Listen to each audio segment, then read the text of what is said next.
Jean-Jacques Goldman. Son geste radical après son mariage avec sa femme Nathalie Touhuon-Lagier.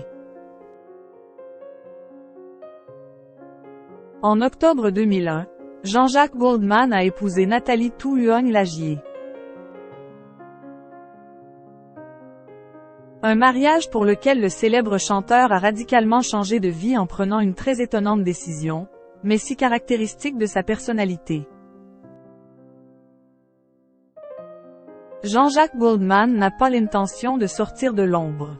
Pourtant le chanteur-compositeur est encore et toujours dans la tête et le cœur des Français. Preuve en est, il est régulièrement nommé personnalité préférée des Français par le sondage du Journal du Dimanche malgré son retrait de la vie publique.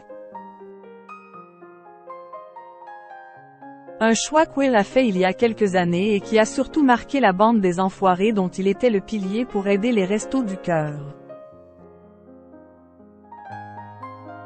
Loin de son public et des salles de spectacle, l'artiste, désormais âgé de 71 ans, profite de sa retraite entre Londres et Marseille où il s'occupe de ses enfants et roucoule avec son épouse, Nathalie Touhuon-Lagier.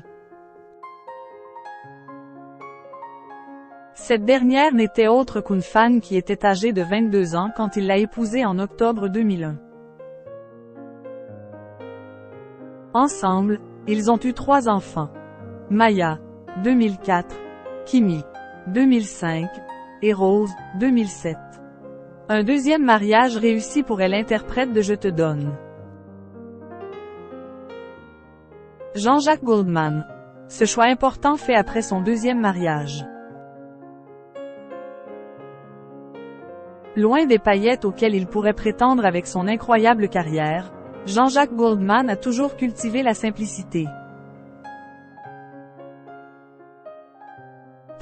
Après son mariage avec Nathalie Touhuon-Lagier, le chanteur a pris une décision radicale qui a bien dû surprendre ses proches. Afin de revenir à plus d'authenticité, il a abandonné son hôtel particulier, situé dans le 6e arrondissement de Paris, pour le laisser à des amis, comme le rapporte Le Parisien. À la place de ce confort, il a ainsi opté pour un petit appartement 4 pièces situé à Plan de Cuc, à l'est de Marseille. Une nouvelle vie plus humble et plus en accord avec ses principes dans une ville très populaire. À cette époque, le chanteur apparaissait même si modeste qu'il aurait pu presque passer inaperçu. Quand on l'apercevait, il avait l'air tellement normal, presque habillé comme un pauvre, que l'on se demandait si c'était vraiment lui, a confié un paparazzi dans les colonnes du Parisien. Un artiste presque incognito.